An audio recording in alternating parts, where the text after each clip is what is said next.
Live from the Pickleball Giants studios in San Antonio, Mike Taylor and Sam Freese.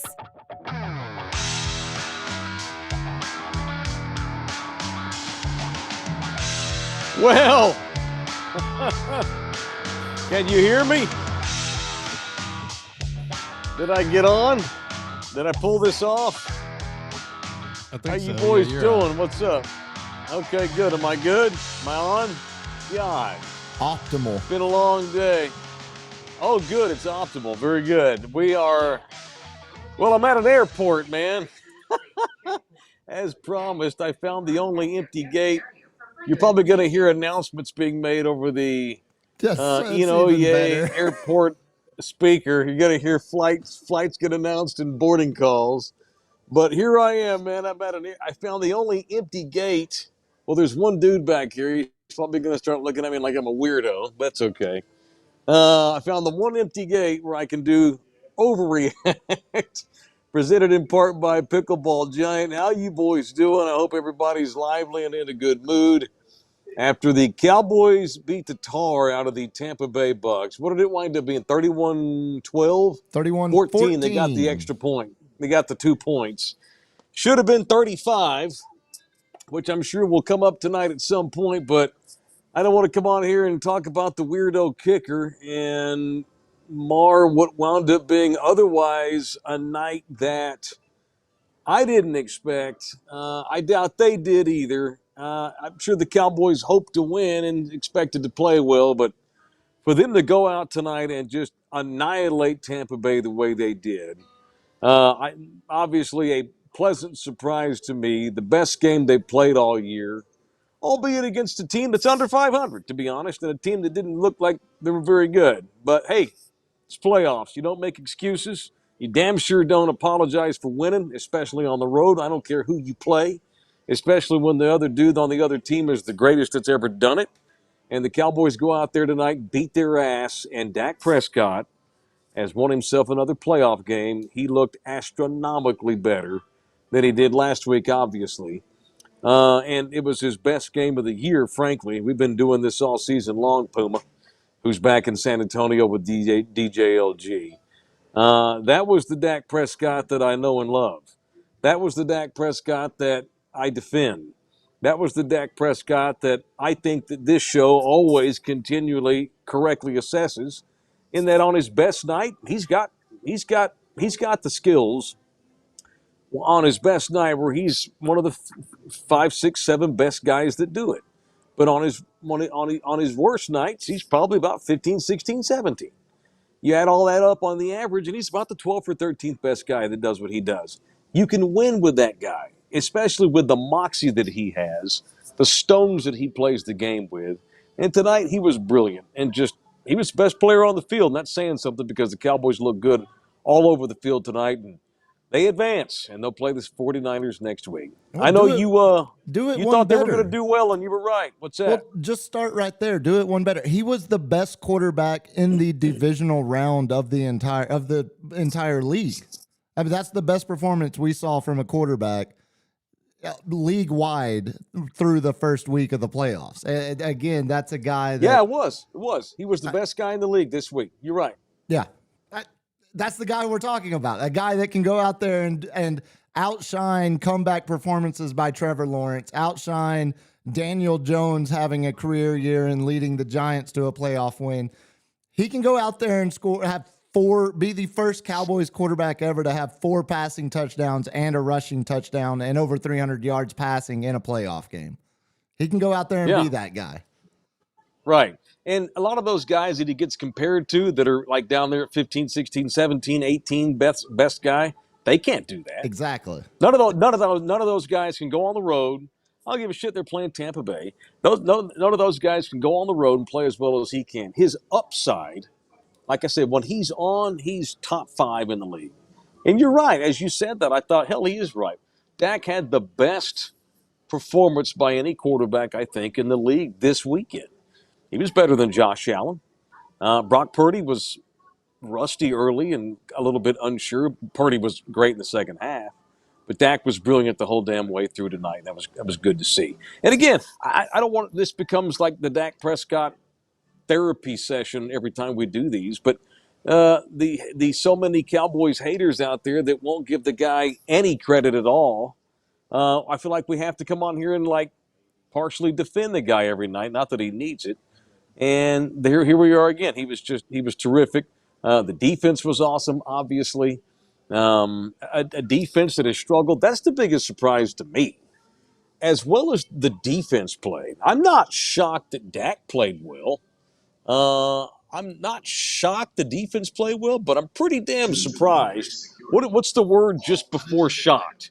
Whatever that word is, that's what I am. Because for 8 weeks, man, they've not been able to cover anybody.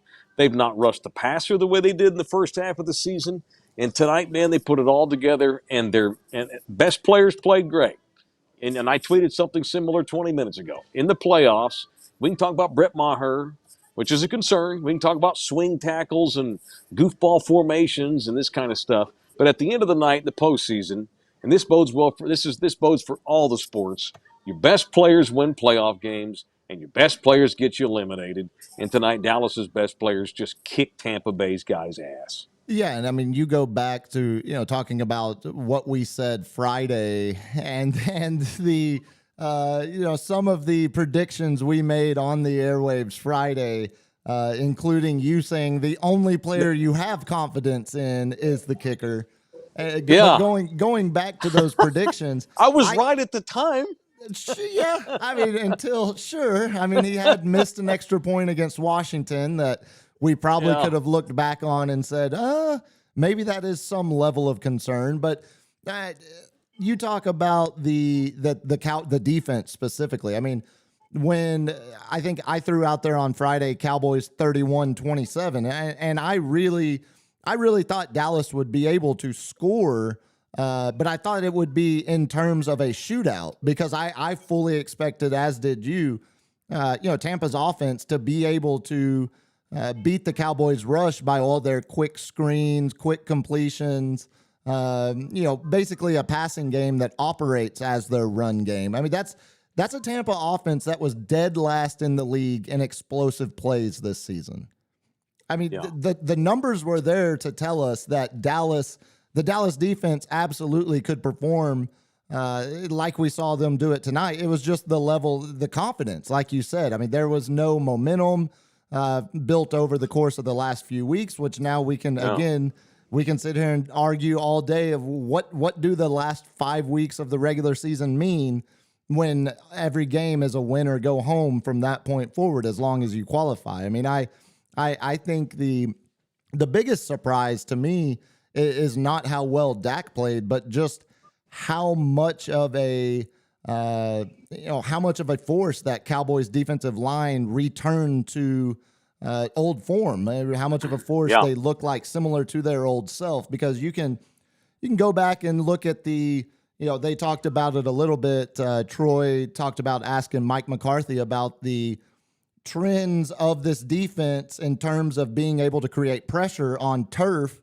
versus on grass. And that was there's real statistical, narrative to be drawn from the fact that this Cowboys defense, for whatever reason, was not able to pressure the quarterback when they were playing on a natural grass surface. And that was, as much as it sounds like a grasping at data points to try to support your narrative, I think there was valid concern there.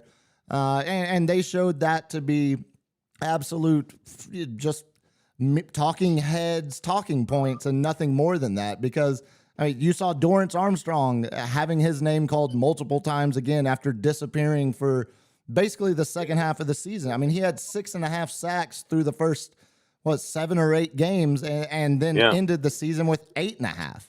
So I mean, that was a guy. Those were the kinds of guys. Hankins making a presence after getting recalled from the injured reserve, and showing the type of impact they expected to be getting from him when they made the move, a week before the trade deadline in season.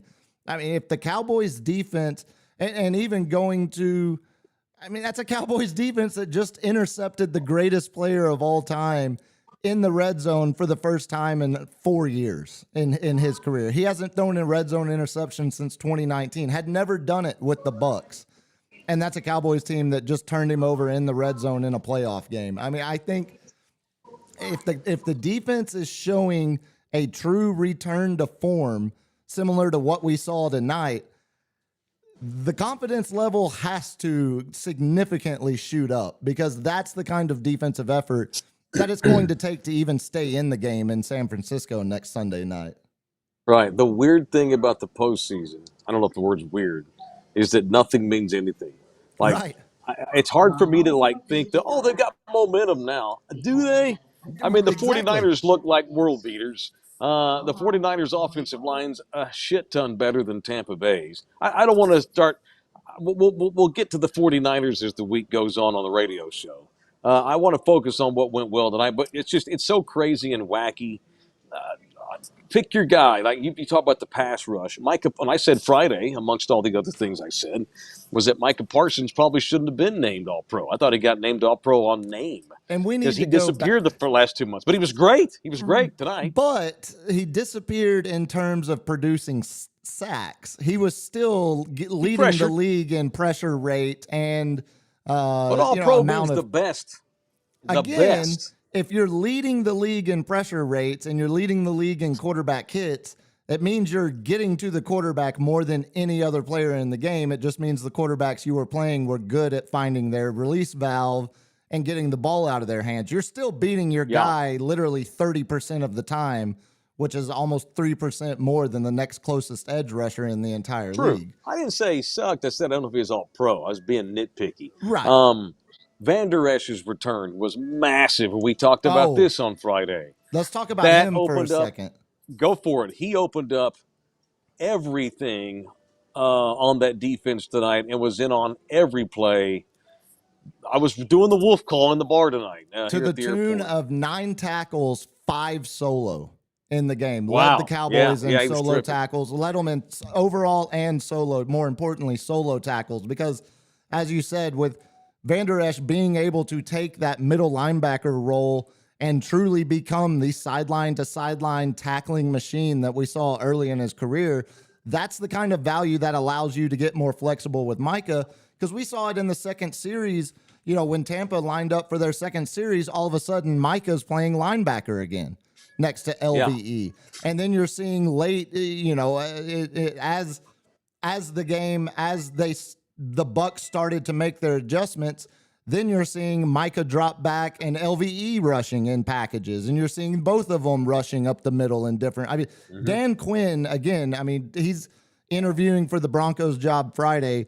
The way DQ can use LVE and Micah when LVE is healthy, it's right there. It's right there. It's a lot of initials. It is, but it's right there at the top of the league in terms of how dangerous that tandem can be of any two defenders in the at least out of the teams that are left in the NFC. I mean, that's the biggest one to me is LVE playing like a guy that should have been given a 3-year, $30 million extension, but instead is playing on a 1-year, $3 million deal because of his health.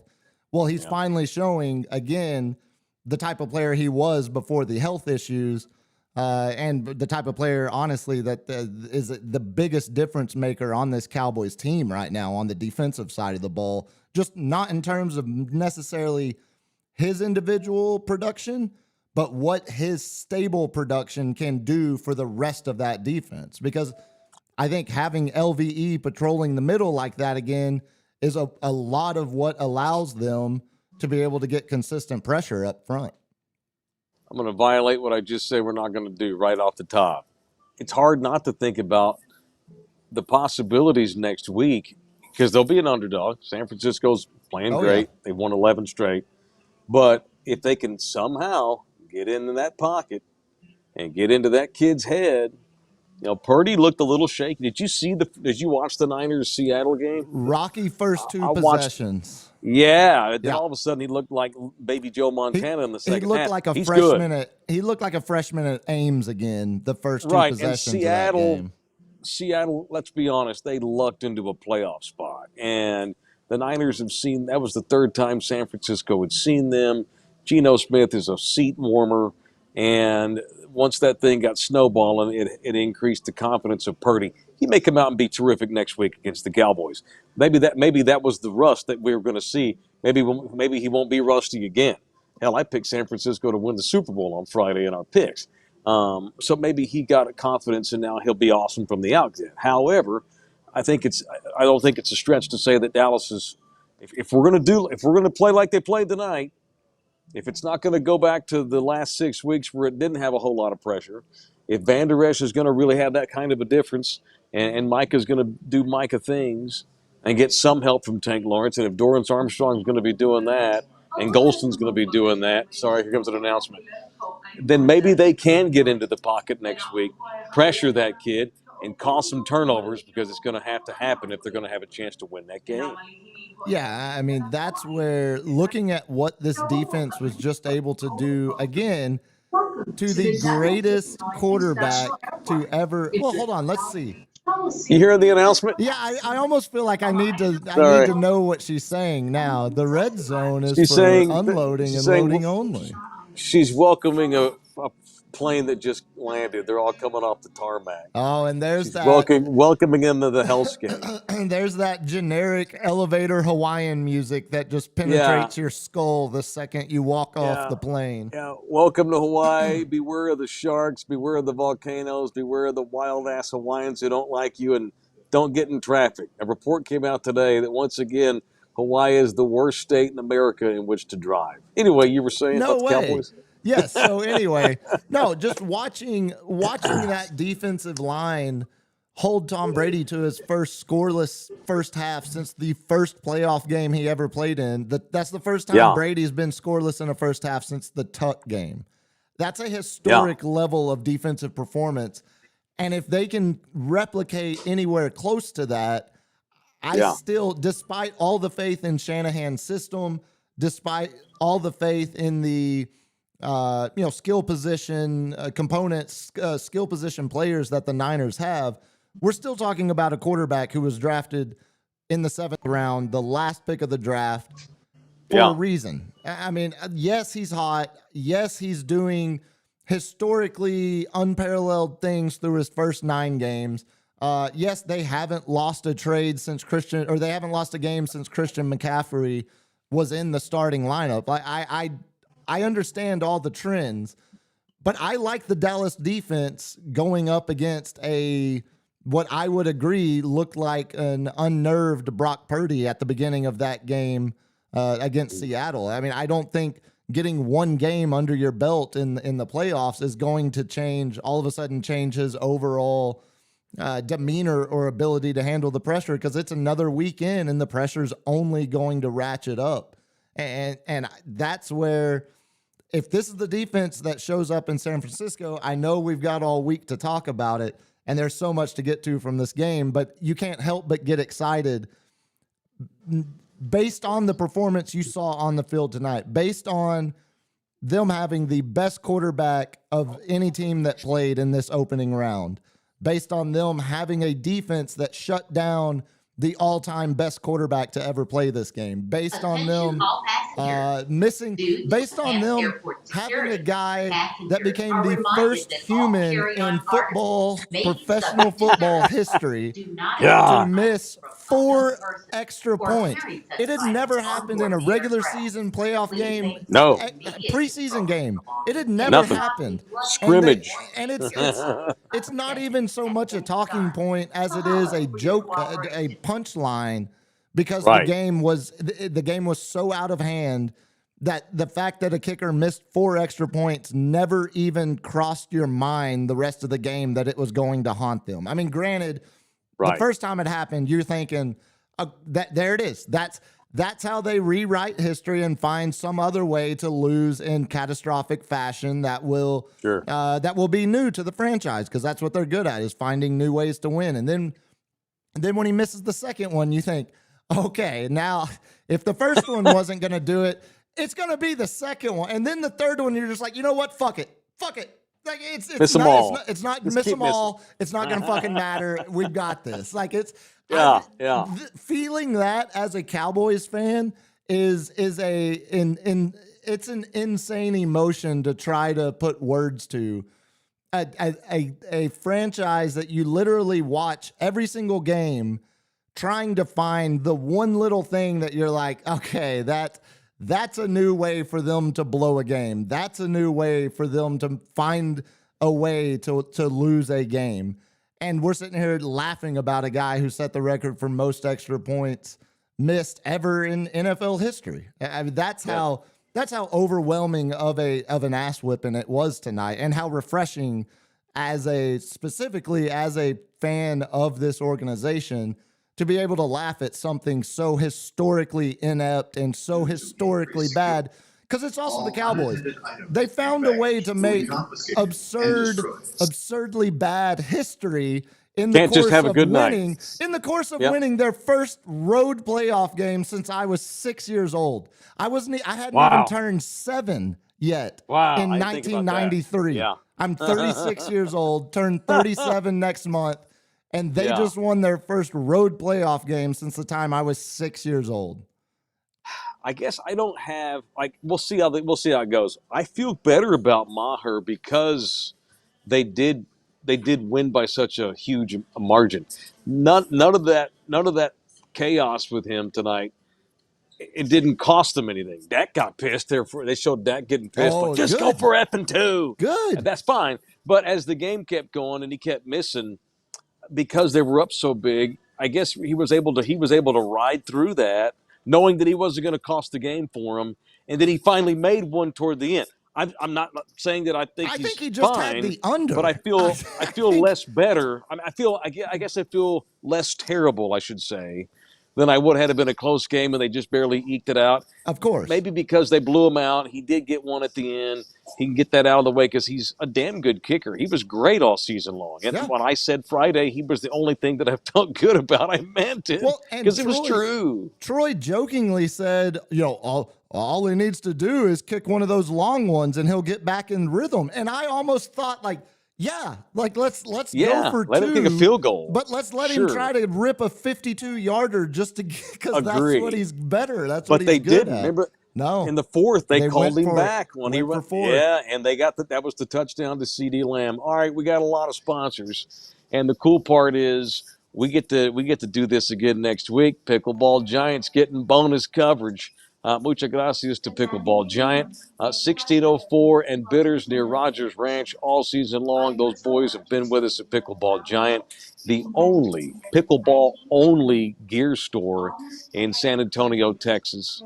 That is last year. We need to update that soon. But anyway, next week we'll be back with another one of these shows. And all season long, we couldn't have been doing it and having the much fun we had with our guys and girls over at Pickleball Giant, so thanks to them. All right, Cowboys whip Tampa tonight, 31-14. As Puma mentioned, it's the first road win since San Francisco under Jimmy in the 90s. I knew that fact before the game, but I didn't think about it until you just now mentioned it. By the way, don't let me forget what time it is. What time is it, by the way, back home? 10:56, almost 11. Okay, cool.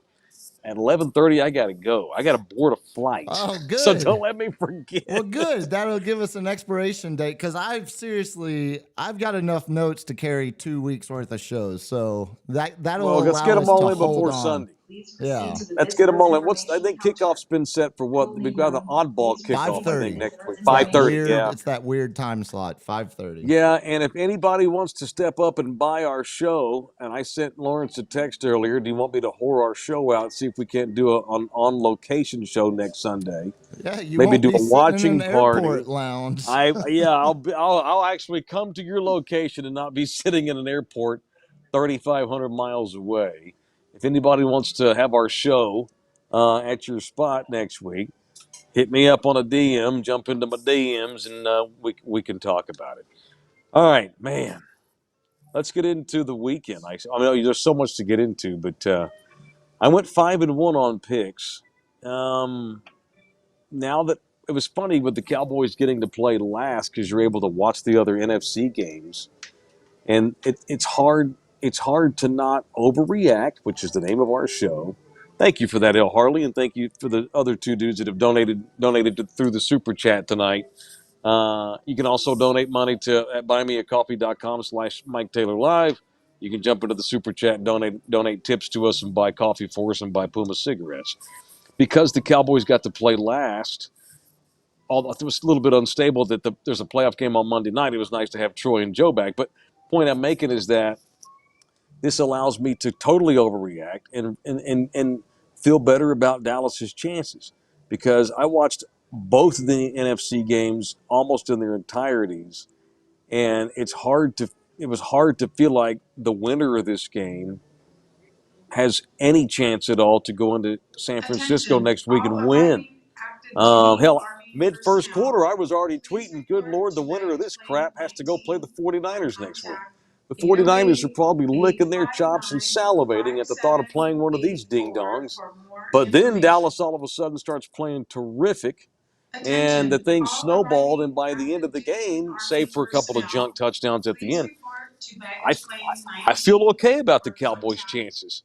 And there were some 49ers fans, as a matter of fact, in the bar where I was drinking, and they were saying that they wanted Tampa Bay to win the game because they fear Dallas because Dallas does have weapons. Sure. And when Dak plays like Dak, when Dak plays his best ball, you get what you got tonight, and that's hell on wheels. He's better than an aging Tom Brady who probably played his last game for sure. So I feel like the Cowboys have a puncher's chance next week. Call me naive. I think you agree with me. Yeah, I mean, because I'll go back to it. I mean, if I'm a Niners fan, I'm looking at one organization that has had back-to-back 12-win seasons, has consistency among their coaching staff, has run the same scheme now for multiple years, has the skill position advantage versus the other team on the other side of the ball who was 8-9, only hosting a playoff game because they won the worst division in all of football. Which is crap, by the way. And the NFL's got to look at that. And outside of the 45-year-old who we all consider to be the best guy to ever do it, and Mike Evans and Godwin, there's not much of an advantage anywhere else when comparing the two teams. I mean, that's why it feels – I understand the lack of confidence that this organization has garnered for the last almost 30 years, but I also put a lot of stock into the fact that this is now an organization that only the Chiefs have more regular season wins over the last 2 years. And I know that doesn't translate to playoff success, but that does tell me that that's a pretty damn good football team in that locker room. And when they show up like they showed up tonight, can beat anybody in the league. There's not, if the Cowboys play like they did tonight, there's not a team in the league where if they had to play them next, I would say, oh yeah, no, I still don't think they have a chance against the Chiefs, or I still don't think they have a chance against the Eagles, Niners, Bills, whoever you want to make that hypothetical next opponent. If they play like they did tonight, they can beat anybody in the league. And that's why I go back again, all of that. If this is their best chance to make a deep run in almost 20 years. I mean, I would, there hasn't been this much year-to-year success. There hasn't been this much year-to-year continuity. And there hasn't been the luck of the draw of having your division be significantly better and the rest of the NFC being down. Because I do think going back, we talk about the Cowboys being a 12-win team. Well, now you look at that division, every single one of them finished over 500, and 3 of them have now made it to the second round of the NFC playoffs. So best division in the league. All of those division wins now mean significantly more as well when you're talking about just how good of a season the regular season was on paper, because in the division that ends up having the most playoff teams and teams that aren't one and done, the Cowboys were fighting to win that division until week 18, again, in a 12-win season overall. So it's the weird balance of looking at what this year's team shows you on paper versus what your heart tells you over the last 30 years of being a fan of this franchise. And I think it's dangerous to fall too far one direction, because if you fall too far in love with the stats of what you see from this team this year, you're going to have your heart broken because they're not that level of consistent where you can look at the overall picture and say, yes, I expect them to show up and perform their best next week in San Francisco. But if you're sitting there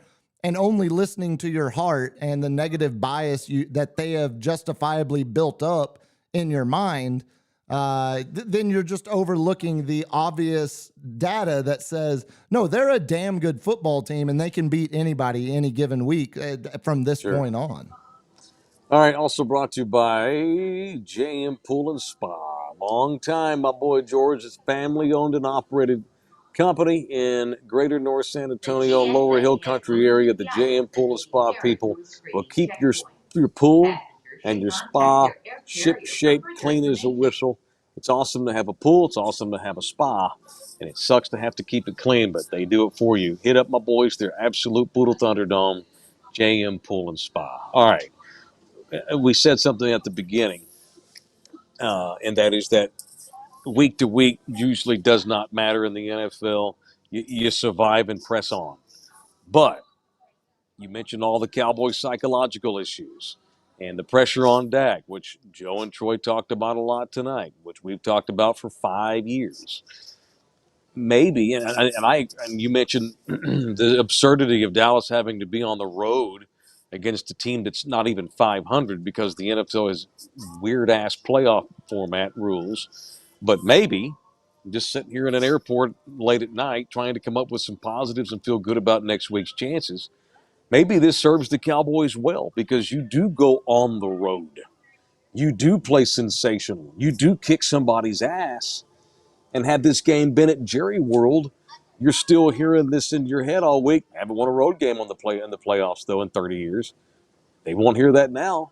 Streak's over. They know they can play well on the road. And maybe that bodes well next week. Imagine what Jerry World would have sounded like after back-to-back 3-and-outs to start this game. They'd have been booing their ass. And that's a real pressure that they do not have to face on the road.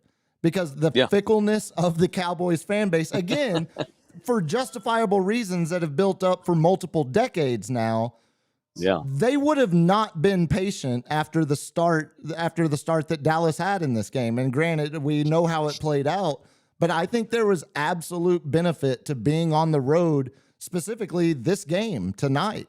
Because if they had started the way they had, 3-and-out, I'm not sure you're getting the 11 straight pass completions out of Dak that you got on starting with the third drive, because I think there is such a malaise and such a negativity around the postseason fortunes of this franchise that is absolutely a real pressure that they avoid now from. It's not just us turning the fact that they don't have home field advantage into some positive.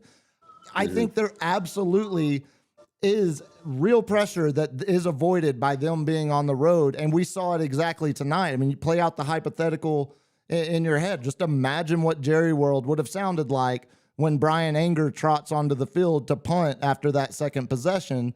And also imagine what Tom Brady does hearing the home crowd already turning on the Cowboys as he trots out there for his second possession of the game. I think that is a very real minor nuance to a positive of being on the road specifically for this organization, for this Cowboys team. Yeah. All right. So I guess that's it. Cowboys are going to smoke San Francisco next week. We've said it. Okay. No, I'm kidding. But had you eked out a hard fart 18-17 win, and we got the Maher question looming, and God, he almost cost us the game, and Dak struggled, and they gave up pressure, and they didn't.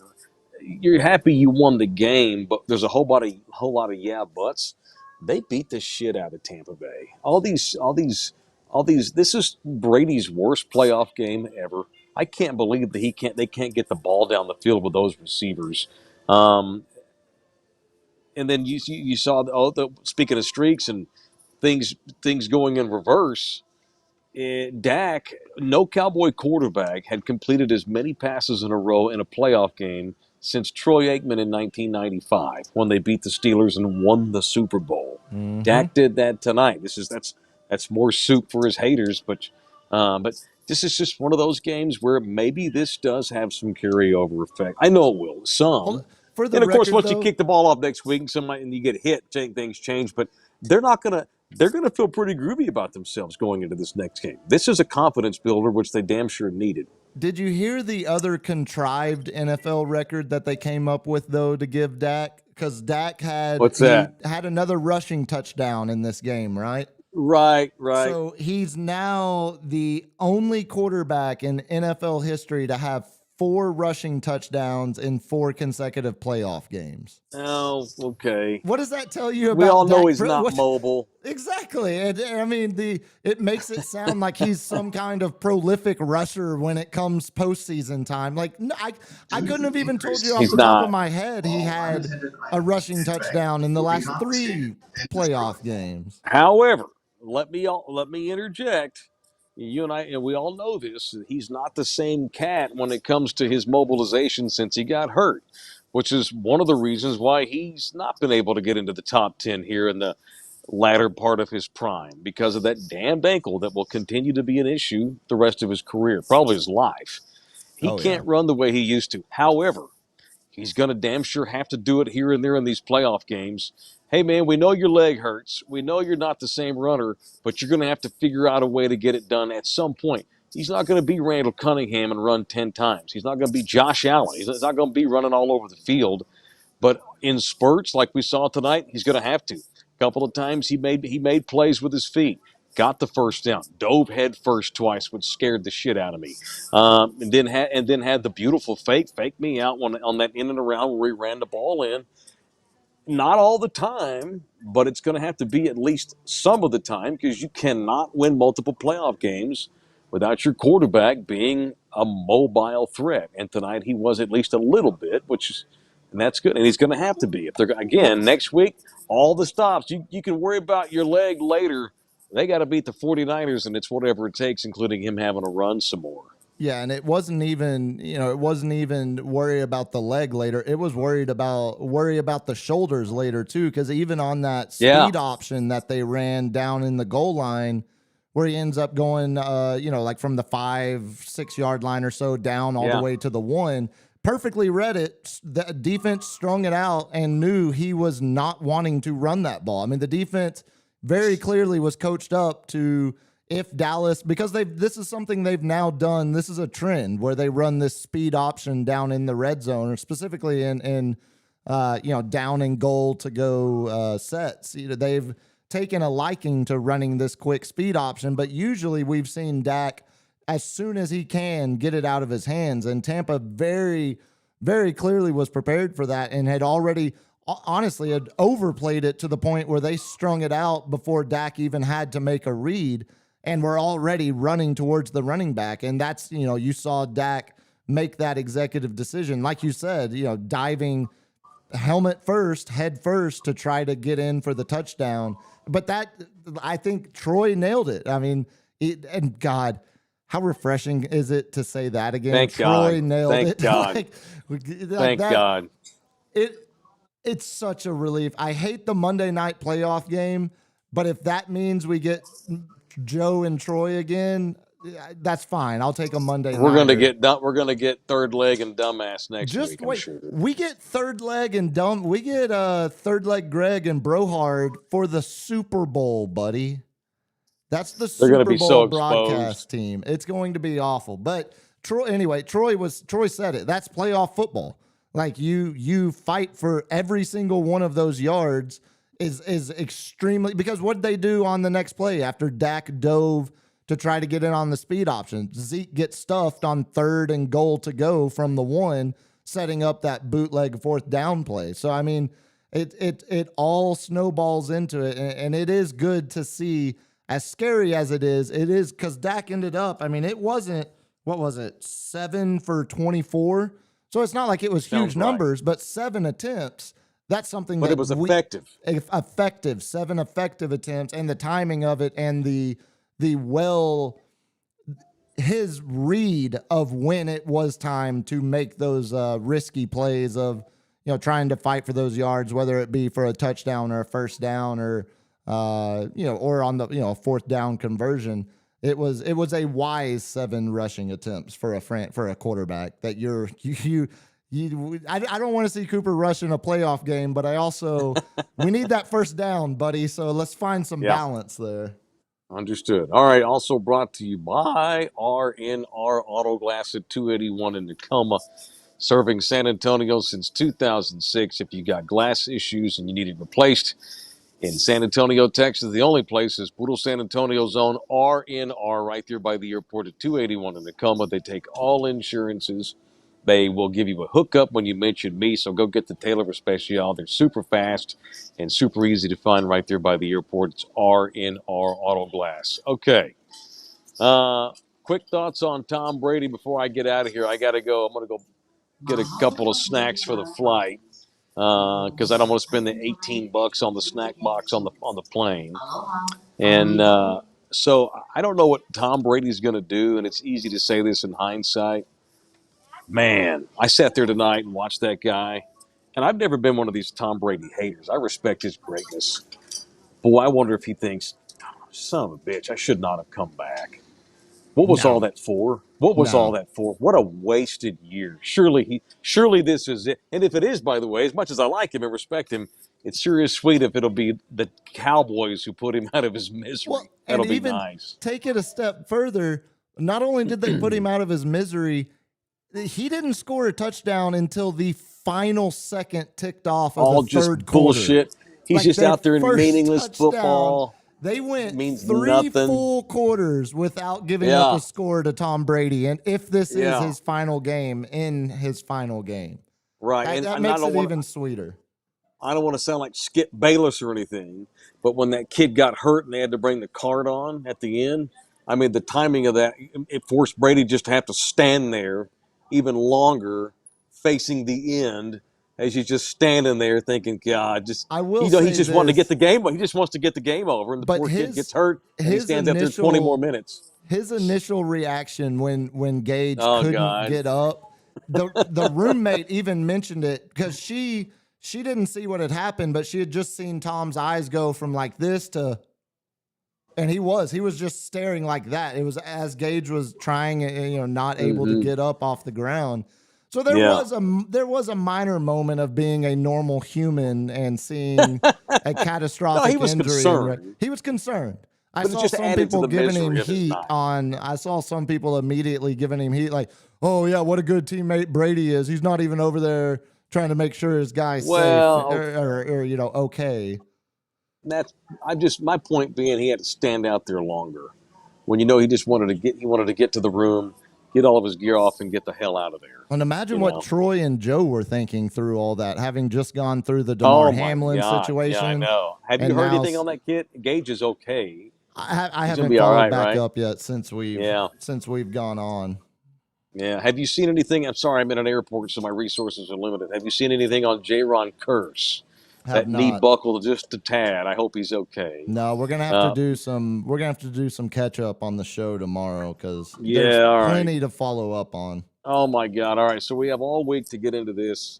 If it's gonna be anything other than Cowboy football this coming week on the radio show, especially with us not being on today, if it's gonna be anything other than Cowboy football this week, it better be effing good.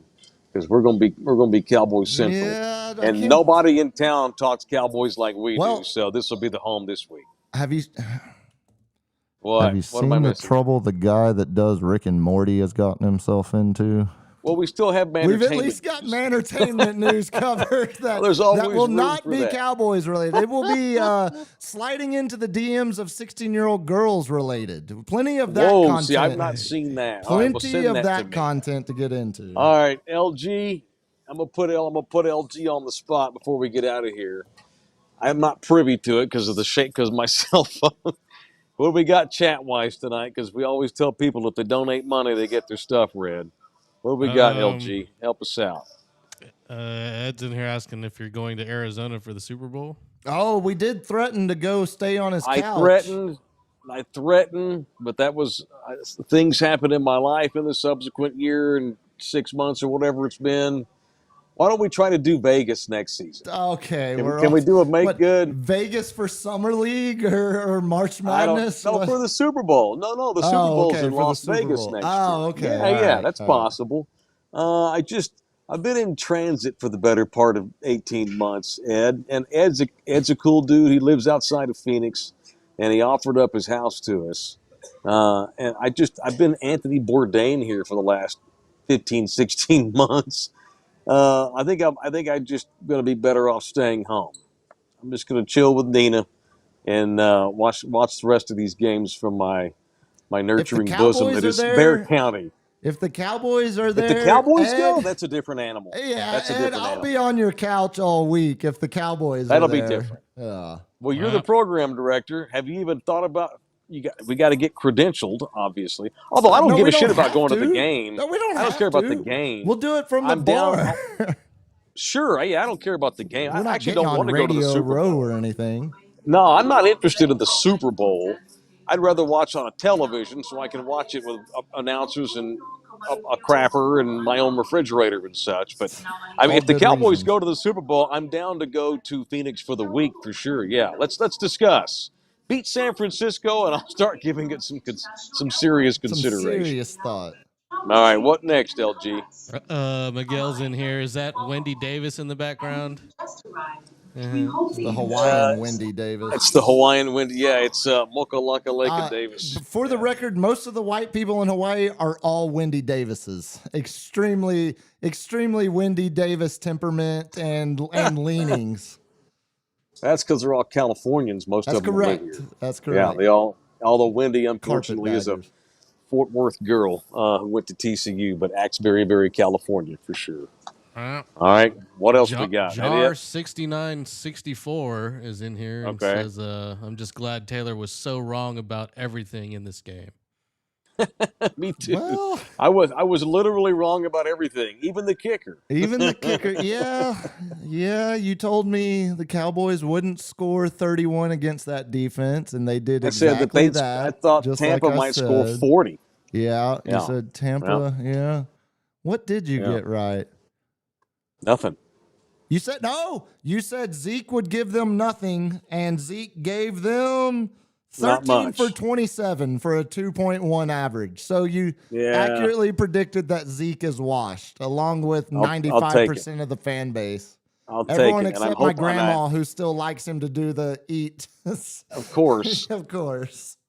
He can do that in 2 years when he's a broadcaster on the TV. No, they're reworking that deal. He's not going anywhere. Yeah. I hope I'm wrong next week because obviously San Francisco is going to be favored. But Jalen Hurts is not feeling very well. Brock Purdy's a rookie. The Giants are probably playing with house money. If there's ever a year. I know you've been saying that. You've been saying that. Miguel's also in here with, do the Cowboys sign a kicker before next week? No, he's fine. I'm glad he made one at the end. If it turns out to be some kind of unreported injury or something he's dealing with, I could see them signing it because he did miss the one against Washington, and then literally no kicker's ever missed 4 extra points in a game, and that just happened. God. So it could be some underlying issue. I hope so. Potentially. And they would sign someone. But if he's healthy, he's their guy, I think. But if it's health, if he's not hurt, that means it was mental, and that's correct. A massive concern. Massive. But it's also the guy that no other team wanted after he had a decent year with the Saints last year. And the Cowboys welcomed him back with open arms, and he had an even better year. So I know. I don't know. He's a kicker. I have no idea. I think you got to run with him. It's late in the year. It's crazy late in the season. I think you have to run with him. And I'm glad he made one at the end. We'll see where he's at. I think he's mentally tough to overcome that. Still go out there and kick one at the end. We'll see. I think you got to stay with him, man. And it's windy as hell. They're back on grass and outside next week. So I hope his brain's okay by next week, because now that's a game where he can cost them the win, because I don't think they're going to beat San Francisco 31-14. No. They're going to need to make all the kicks. all the plays. Dak's going to have to make all the plays, and Zeke's going to have to be better. The defense is going to have to even cover better. That receiving core San Francisco has is a beast. They got a way better offensive line. They got defense. They got that fucking Bosa and all those badasses in the secondary. Yeah, they got a UTSA Roadrunner who's good at right guard. Spencer Burford. It's a good team. That's a damn good coaching staff, and they got that kid playing well. So yeah, can't be missing any kicks next week. Got to have them all for sure because it'll be a close game. Yeah, so that's it. All right, is that it? We're done. I need to go to the potty. Yeah, you're Buy running some out water. of time. I need some peanuts. Yeah, they're going to start boarding here in a minute. All right, homie, that's it. We're done. Pray that there's no delays because I land 3 or 4 hours before our show starts tomorrow. And what time would that be? I don't want to jinx it. I'll tell you tomorrow. Okay. All right. Okay. Cross I your arrive fingers at- and hope Mike Taylor makes it back Yeah, this in flight time for the technically. show tomorrow. So I'm flying to Houston. I've got a couple of hours layover in the morning in Houston, and then got the little puddle jump to San Antonio. So let's all pray for good weather. Yeah, I'll be fine. All right, love you boys. See y'all tomorrow. Thank you, LG. Thank you, Puma. Cowboys roll. We got another one of these shows next Sunday. It's a 5:30 kick. We'll go on when the game is over. Y'all be good. Love you hard. See you back in Texas. Thank God I'm going back to America. Good night. See you on the radio tomorrow on Ticket 760.